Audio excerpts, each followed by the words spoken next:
শেখ হাসিনাকে প্রত্যর্পণের আবেদন পেয়েছে ভারত, ঢাকার অনুরোধ খতিয়ে দেখছে দিল্লি, জানিয়েছেন পররাষ্ট্র মন্ত্রণালয়ের মুখপাত্র। দেখছিলেন সংবাদ শিরোনাম, এবারে বিস্তারিত। সরকারের সমঝোতা প্রস্তাব প্রত্যাখ্যান করে দেশজুড়ে কমপ্লিট শাটডাউন কর্মসূচি শিক্ষার্থীদের। কোটা সংস্কার আন্দোলনকারীদের কমপ্লিট শাটডাউন কর্মসূচিকে কেন্দ্র করে 2024 সালের 18 জুলাই রাজধানী ঢাকাসহ দেশ ছিল প্রায় অচল। দেশের বিভিন্ন স্থানে আন্দোলনকারীদের সঙ্গে পুলিশ এবং আওয়ামী লীগ ও এর অঙ্গ সংগঠনের নেতাকর্মীদের সংঘর্ষে সেদিন সাংবাদিক সহ অন্তত 31 জন নিহত হন। 2024-এর উত্তাল জুলাই নিয়ে রিশান নাসরুল্লাহর রিপোর্ট। 2024-এর 18 জুলাই দেশ জুড়ে চলছে বৈষম্যবিরোধী ছাত্র আন্দোলনের কমপ্লিট শাটডাউন কর্মসূচি। আইন শৃঙ্খলা পরিস্থিতি স্বাভাবিক রাখতে সেদিন ঢাকাসহ দেশে 229 প্লাটুন বিজিবি মোতায়েন করা হয়। আন্দোলন দমনে অনির্দিষ্টকালের জন্য রাজধানীতে সভা সমাবেশ নিষিদ্ধ ঘোষণা করে ডিএমপি। 18 জুলাই সর্বাত্মক অবরোধ কর্মসূচি সফল করতে শিক্ষার্থীদের সাথে যোগ দেয় সাধারণ মানুষ। কমপ্লিট শাটডাউন কর্মসূচি পালনের সময় রাজধানী ছাড়াও দেশের বিভিন্ন জেলা ও উপজেলায় পুলিশ, আওয়ামী লীগ ও এর অঙ্গ সংগঠনের নেতাকর্মীদের সাথে সংঘর্ষ হয় আন্দোলনকারীদের। সাংবাদিক সহ নিহত হন 31 জন, এর মধ্যে রাজধানী ঢাকায় 24 জন। ফুঁসে ওঠে ছাত্র জনতা। রাজধানীর রামপুরায় বিটিভি ভবন এবং মহাখালীতে দুর্যোগ ব্যবস্থাপনা অধিদপ্তর, ডাটা সেন্টার ও সেতু ভবনে দেয়া হয় আগুন। পরিস্থিতি বিবেচনায় 18 জুলাই জরুরি সংবাদ সম্মেলন ডাকেন ফ্যাসিস্ট সরকারের আইনমন্ত্রী আনিসুল হক। সরকার আন্দোলনকারীদের সঙ্গে আলোচনায় বসার প্রস্তাব দেয়। গুলির সঙ্গে কোনো সংলাপ হয় না, ফেসবুকে এমন স্ট্যাটাস দিয়ে তা প্রত্যাখ্যান করে শিক্ষার্থীরা। ছাত্র আন্দোলনের মুখে 18 জুলাই সন্ধ্যায় সরকারি চাকরিতে কোটা ব্যবস্থা বাতিলের পরিপত্র অবৈধ ঘোষণা করে হাইকোর্টের দেওয়া রায়ের বিরুদ্ধে লিভ টু আপিলের শুনানির জন্য নতুন তারিখ দেয় চেম্বার আদালত। অন্যদিকে 19 জুলাই দেশে শাটডাউন কর্মসূচি অব্যাহত রাখা এবং গায়েবানা জানাজার কর্মসূচি পালনের ঘোষণা দেন আন্দোলনকারীরা। রিশান নাসরুল্লাহ, বাংলা ভিশন, ঢাকা।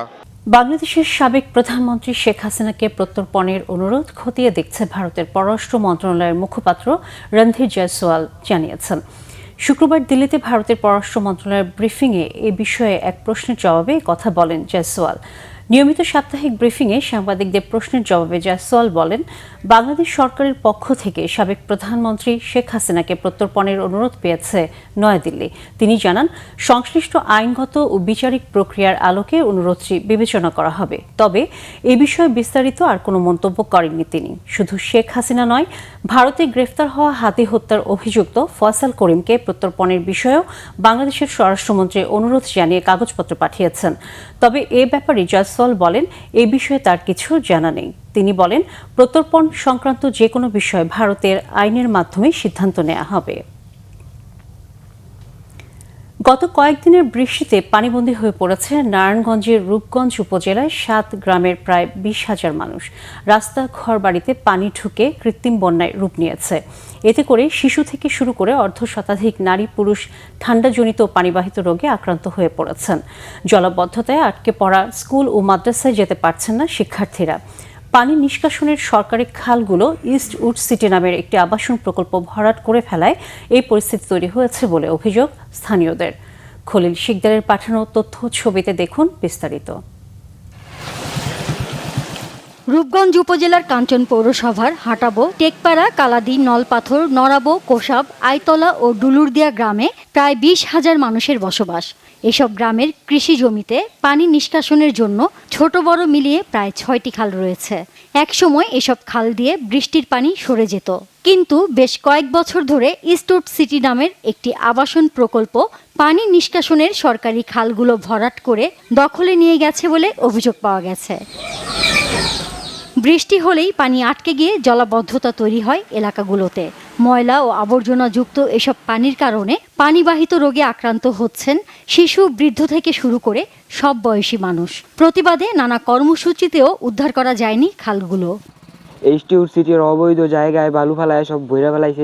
এই জায়গায় আগে একটা পানির খাল ছিল, সেই খালটায় গদি ভরার কারণে পানি সব বাড়িতে উঠে পড়ে। বাচ্চা কাচ্চা আছে, তারা স্কুলে যায়, তারা এই বৃষ্টি বাদলার মধ্যে তারা স্কুলে যাইতে পারে না, রাস্তাঘাট একবারই তলায় যায়। আমাদের এমপি সাহেব যেন দেখা অতি তাড়াতাড়ি এই ভূমিদস্যু কামাল সাহেবের পদক্ষেপ নেয় এবং এই খাল অতি দ্রুত যেন পরিষ্কার করে। কোম্পানিরা বালু ফালানো জায়গায় পানি আটকে রয়েছে, হ্যাঁ, পানির জলে সমস্যা। পুরা খাল ক্লিয়ার ছিল, যে এরকম ক্লিয়ার থাকতো তাহলে এই পানিগুলো জমাট হতো না। অবৈধ যে সিটি তাদের কারণে আজকে এই জলাবদ্ধতা। এ বিষয়ে ঊর্ধ্বতন কর্তৃপক্ষের সঙ্গে আলাপ করা সহ সরকারি খাল উদ্ধার করে জলাবদ্ধতা নিরসনের ব্যবস্থা করার আশ্বাস দিলেন পৌর প্রশাসক। অপরিকল্পিত বালু ফেলার কারণে এই জলাবদ্ধতা আরও বেশি হয়েছে বলে আমরা শুনতে পেরেছি।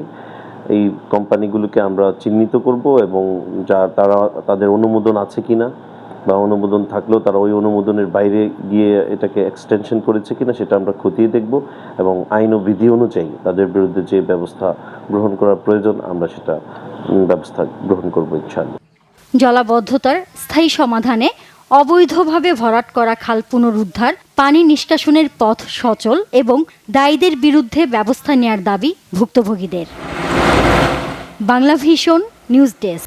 দর্শক, এই ছিল এখনকার মতো। পরের সংবাদ সকাল 11টায়। এতক্ষণ সাথে থাকার জন্য ধন্যবাদ সবাইকে।